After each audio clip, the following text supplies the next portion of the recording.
Hello, അസ്സലാമു അലൈക്കും. നമസ്കാരം. എന്തൊക്കെയാണ്? ഇന്നൊരു അടിപൊളി ഒരു റെസിപ്പി ആയിട്ടാണ് ഞാൻ വന്നത് കേട്ടോ.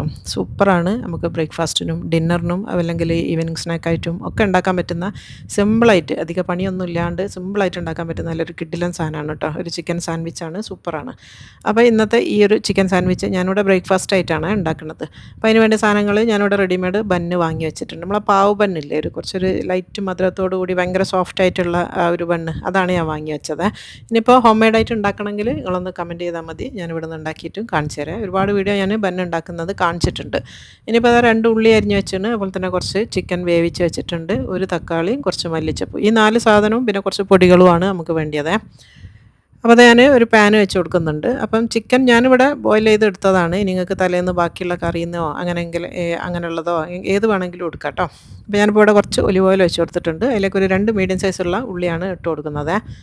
എന്നിട്ട് ചെറുതായിട്ടൊന്ന് വാടുന്ന വരെ ഒന്ന് വാട്ടിയെടുക്കണം. ഒരുപാട് അങ്ങ് കളറ് മാറുക അല്ലെങ്കിൽ ഒരുപാട് സോഫ്റ്റ് ആകുക ഒന്നും വേണ്ട. ഒരു 3-4 മിനിറ്റ് നേരം ഒന്നിങ്ങനെ വഴറ്റിയെടുക്കുക. ഇപ്പോൾ അതൊരു 3-4 മിനിറ്റ് ആയിട്ടുണ്ട്. ഈ ഒരു രീതിയിൽ ആയാൽ മതി കേട്ടോ. ഒരു ക്രഞ്ചി ആയിട്ടോ അല്ലെങ്കിൽ ആ ഒരു രീതിയിലാണ് വേണ്ടിയത്.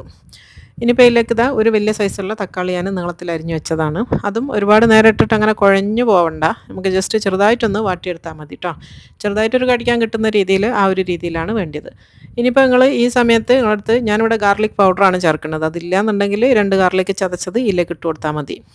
ഇനിയിപ്പോൾ ഇതാ ഞാൻ ബോയിൽ ചെയ്ത് ഷ്രെഡ് ചെയ്ത് വെച്ചിട്ടുള്ള ചിക്കനാണ് ചേർത്ത് കൊടുക്കുന്നത്. ഞാനിവിടെ ചെസ്റ്റ് പീസ് ബോൺലെസ് വാങ്ങിയിട്ട് അത് ഒന്ന് ഉപ്പിട്ട് വേവിച്ചിട്ട് ഒന്ന് ഷ്രെഡ് ചെയ്ത് വെച്ചതാണ്. ഇതന്നെ വേണമെന്നില്ല. ഇവിടെ കുട്ടികൾക്ക് പിന്നെ കുറച്ച് ചിക്കൻ കുറച്ചധികം വേണമെന്ന് പറഞ്ഞുകൊണ്ട് ഞാൻ ഈ ഒരു രീതിയിലാക്കിയതാണ്. നമുക്കിപ്പോൾ തലേന്ന് ബാക്കിയുള്ള കറിയിലോ അങ്ങനെ ഏതെങ്കിലും ചിക്കൻ്റെ പീസൊക്കെ ഉണ്ടെങ്കിൽ ഒരു 3-4 പീസ് ചിക്കൻ അതിൽ നിന്ന് നുള്ളിയെടുത്താൽ മതി കേട്ടോ. അങ്ങനെ ചേർത്ത് കൊടുത്താലും നല്ല ടേസ്റ്റ് തന്നെയാണ്. ഒരു വ്യത്യാസവും ഇല്ല. അടിപൊളി തന്നെയാണ്. അപ്പോൾ അങ്ങനെയും ചെയ്യാം. ഇനിയിപ്പോൾ അതിലേക്ക് കുറച്ച് ഗാർലിക് പൗഡറാണ് ഞാൻ ചേർത്ത് കൊടുക്കുന്നത്. പിന്നെ ഞാനിവിടെ മുളക് പൊടി വേണ്ട. അപ്പോൾ ഞാനിവിടെ പാപ്രിക്കയാണ് ചേർക്കുന്നത്. അപ്പോൾ നിങ്ങൾക്ക് എരിവിന് മുളക് പൊടിയാണ് ഇഷ്ടം എന്നുണ്ടെങ്കിൽ മുളക് പൊടി ചേർത്ത് കൊടുത്താലും മതി. അപ്പോൾ അത് കുറച്ച് പാപ്രിക്ക പൗഡർ ചേർത്ത് കൊടുക്കുന്നുണ്ട്. പിന്നെ വേണ്ടി ചെറിയ ജീരകത്തിൻ്റെ പൊടിയാണ് കേട്ടോ, ക്യുമിൻ പൗഡറില്ലേ, അതാണ് വേണ്ടത്. അതും കുറച്ച് ഇട്ട് കൊടുത്തിട്ടുണ്ട്. പിന്നെ ഒരു നുള്ളു മഞ്ഞൾപ്പൊടിയും കൂടി വേണം കേട്ടോ.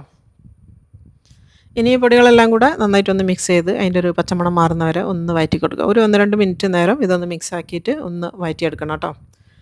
അപ്പം നമ്മൾ ചിക്കൻ ഓൾറെഡി ഉപ്പിട്ടിട്ടാണ് വേവിച്ചത്. പക്ഷേ ബാക്കി ഉള്ളി മസാലയിലൊന്നും ഉപ്പ് നമ്മൾ ഇട്ടിട്ടില്ല. അപ്പോൾ അതാ കുറച്ച് ഉപ്പ് ഞാൻ ചേർത്ത് കൊടുക്കുന്നുണ്ട്. ഞാനിപ്പോൾ ടേസ്റ്റ് ചെയ്ത് നോക്കിയപ്പം ഉപ്പില്ല. അതുകൊണ്ടാണ് കുറച്ചും കൂടെ ഇട്ട് കൊടുക്കുന്നത് കേട്ടോ. അപ്പോൾ അതാ കുറച്ചും കൂടെ ഉപ്പ് ഇട്ട് കൊടുത്തിട്ടുണ്ട്. എന്നിട്ടൊന്നും കൂടെ ഒന്ന് മിക്സ് ആക്കി കൊടുക്കാം. അപ്പോൾ നമ്മളെ ഫില്ലിങ് ഇവിടെ റെഡി ആയിട്ടുണ്ട് കേട്ടോ. ഇത് നമുക്ക് ഇറക്കി വെക്കാം. അപ്പോൾ ഞാൻ തീയൊക്കെ ഓഫ് ചെയ്തിട്ടുണ്ട്. അത് ഞാൻ ഇറക്കി വെക്കുന്നുണ്ട്. ഇറക്കി വെച്ചതിന് ശേഷം ഇനി നമ്മളിതിലേക്ക് ചേർത്ത് കൊടുക്കേണ്ടതെന്ന് പറഞ്ഞാൽ കുറച്ച് ഇല, ഏതെങ്കിലും ടൈപ്പ് നിങ്ങൾക്ക് ഇനിയിപ്പോൾ സ്പിനാച്ചൊക്കെ വേണമെങ്കിൽ അതും ചേർക്കട്ടോ. ഞാനിവിടെ മല്ലിച്ചപ്പാണ് ചേർക്കുന്നത്. വേറെ ഇലയൊന്നും ഇപ്പോൾ ഇവിടെ ഇല്ല. അപ്പോൾ കുറച്ച് മല്ലിച്ചപ്പ് ഞാൻ ചെറുതായിട്ട് അരിഞ്ഞ് വെച്ചതാണ്, അതിലേക്ക് ചേർത്ത് കൊടുക്കുന്നുണ്ട്. ഇനിയിപ്പോൾ അതിൻ്റെ കൂടെ ഞാനിതാ ഒരു 2 ടേബിൾ സ്പൂൺ ടൊമാറ്റോ കെച്ചപ്പും കൂടെ ചേർത്ത് കൊടുക്കുന്നുണ്ട്. അപ്പോൾ കുട്ടികളൊക്കെ ഉള്ള വീട്ടിലൊക്കെ ആണെങ്കിൽ സ്കൂളിലേക്ക് കൊണ്ടുപോകാനും ഏത് രീതിയിൽ ഉണ്ടാക്കുകയാണെങ്കിൽ ഇതിലേക്ക് വേണമെങ്കിൽ കുറച്ച് മയോണൈസോ അല്ലെങ്കിൽ ഗാർലിക് സോസോ അല്ലെങ്കിൽ ക്രീം ചീസ് അങ്ങനത്തെ എന്ത് വേണമെങ്കിലും ഇതിൽ മിക്സ് ആക്കി കൊടുക്കാം കേട്ടോ. നല്ല ടേസ്റ്റ് തന്നെയാണ്. ഇവിടെ ഇപ്പം ചെറിയ മക്കളല്ലല്ലോ, എല്ലാവരും വലിയതായതുകൊണ്ട് ഈ ഒരു രീതിയിലാണ് ഞാനിപ്പോൾ ഉണ്ടാക്കുന്നത് കേട്ടോ. നിങ്ങൾക്ക് വേണമെങ്കിൽ കുറച്ച് മയോണൈസോ അല്ലെങ്കിൽ ക്രീം ചീസോ ചേർത്ത് കൊടുത്താൽ ഒന്നും കൂടെ ടേസ്റ്റി ആയിരിക്കും. ഇനിയിപ്പോൾ കുറച്ച് തക്കാളി ഞാൻ സ്ലൈസ് ചെയ്ത് അതും മാറ്റി വെച്ചിട്ടുണ്ട് കേട്ടോ, വേറെ ഒന്നുമില്ല. ഇനിയിപ്പോൾ നമ്മൾ നേരത്തെ കാണിച്ച ആ ഒരു ബന്ന്, നല്ല സോഫ്റ്റ് ആയിട്ടുള്ള പാവ് ബന്നാണിത്. നല്ല അടിപൊളി ഇതാണ് കേട്ടോ. ഈ ടൈപ്പിലുള്ള ബ്രെഡാണെങ്കിൽ ഒന്നും കൂടെ ടേസ്റ്റാണ്. ഇനിയിപ്പോൾ ഇതന്നെ വേണമെന്നൊന്നുമില്ല.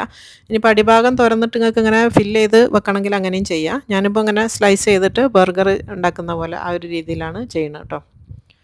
നമ്മൾ ബന്ന് നിറച്ചെന്നൊക്കെ പറഞ്ഞിട്ട് നമുക്ക് അടിഭാഗം ഒന്ന് തുറന്നെടുത്തിട്ട് ഫില്ലിങ് അതിൻ്റെ ഉള്ളിലേക്ക് നിറച്ച് കൊടുക്കണമെങ്കിൽ അങ്ങനെയും ചെയ്യാം. അപ്പോൾ അത് അത്യാവശ്യം നല്ല ക്വാണ്ടിറ്റി തന്നെ നമ്മൾ ഫില്ലിങ് വെച്ച് കൊടുക്കുക.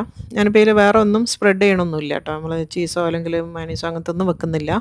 ഈ ഒരു രീതിയിൽ ആ ഒരു ചിക്കൻ്റെ ഫില്ലിങ് മാത്രമാണ് വെച്ച് കൊടുക്കുന്നത്. എന്നിട്ട് ഇത് ഒരു 2-3 പീസ് തക്കാളിയും കൂടെ വെച്ച് കൊടുക്കുന്നുണ്ട്. ലെറ്റ്യൂസോ നിങ്ങൾക്ക് ഇഷ്ടമുള്ള എന്ത് സാധനങ്ങളും ചേർത്തിട്ട് ഉണ്ടാക്കിയെടുക്കുക. ഇത് സിമ്പിളാണ്, നല്ല ടേസ്റ്റുമാണ്. ഒരുപാട് സാധനങ്ങളൊന്നും വേണ്ട. ഈ ഒരു രീതിയിൽ കേട്ടോ. അടിപൊളി ടേസ്റ്റ് ആയിട്ടുള്ള ഒരു ചിക്കൻ സാൻഡ്വിച്ചാണിത്. അപ്പോൾ എല്ലാവരും ട്രൈ ചെയ്ത് നോക്കിക്കുക. സിമ്പിളാണ് അല്ലേ. ഇപ്പോൾ ഇവിടെ നാട്ടിൽ നല്ല മഴയാണെന്നൊക്കെ പറയുന്നുണ്ടെങ്കിലും മഴയാണെങ്കിലും ചൂട് തന്നെയാണ് കേട്ടോ. നല്ല ചൂടാണ്. കിച്ചണിലൊക്കെ കുറച്ച് നേരം നിൽക്കുമ്പോഴത്തേക്ക് തന്നെ നല്ല ചൂടാണ്. അപ്പോൾ ഈ ഒരു അടിപൊളി സാൻഡ്വിച്ച് എല്ലാവരും ട്രൈ ചെയ്ത് നോക്കുക. ഇനിയിപ്പം ബന്നന്നെ വേണമെന്നില്ല കേട്ടോ, ബ്രെഡിലും ചെയ്ത് നോക്കുക. അല്ലെങ്കിൽ ചപ്പാത്തി ബാക്കി ഉണ്ടെങ്കിൽ അതിൽ ചെയ്ത് നോക്കുക. അടിപൊളിയാണ്, എല്ലാവർക്കും ഇഷ്ടമാവും. അപ്പോൾ എല്ലാവരും ട്രൈ ചെയ്തിട്ട് നിങ്ങളെ ഫീഡ്ബാക്ക് ഒന്നും അറിയിക്കാൻ മറന്നു പോകരുത്. ലൈക്ക് ചെയ്യാണ്ട് കാണുന്നവരുണ്ടെങ്കിൽ ഒന്ന് ലൈക്ക് ചെയ്യണേ. അതുപോലെ തന്നെ സബ്സ്ക്രൈബ് ചെയ്യാത്തവരുണ്ടെങ്കിൽ ഒന്ന് സബ്സ്ക്രൈബ് ചെയ്ത് സപ്പോർട്ട് ചെയ്യാനും ആരും മറന്നു പോകരുത് കേട്ടോ. അപ്പോൾ ഇൻഷാ അല്ലാഹ് ഇനി അടുത്ത നല്ലൊരു വെറൈറ്റി റെസിപ്പി വീഡിയോ ആയിട്ട് അടുത്ത വീഡിയോയിൽ കാണാം കേട്ടോ. Bye bye.